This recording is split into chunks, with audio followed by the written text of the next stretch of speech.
Hey guys, it's Chris here from Pi Supply. In today's video we're going to show you how to assemble the PiJuice case with the Raspberry Pi and the PiJuice.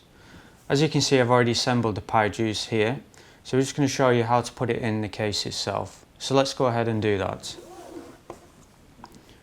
So first we need to slide off the top. We also have some rubber feet on which you can put on the underside of the board if you wish. Now we need to take both sides off, so simply just push out from the sides and slide it up. So the easiest way to do this is to firstly put the front fascia on just over the top of the connectors here. If I get it the right way around, yeah. Just hold it in place either side and then just slide it in over the top. Don't be afraid of flexing the case a little bit, it's designed to do this.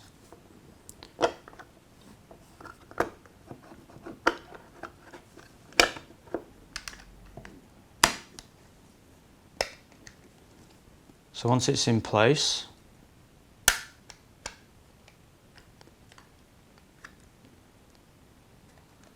should hear it click into the grooves on either side. So next up, we can put the back of the case together, and this should easily just slide in. Once again, you may need to flex the case a little bit either side.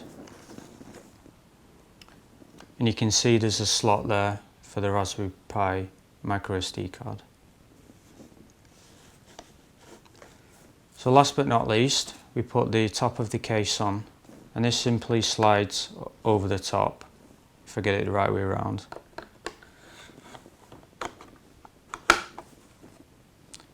As you can see, we have all the cutouts for the Raspberry Pi and also the PiJuice as well. We have cutouts here to allow access to the switches and also the LEDs. You can easily access the ports. I'll just show you how to connect the power supply to the PiJuice micro USB. As you can see, there's plenty of room there for all ports.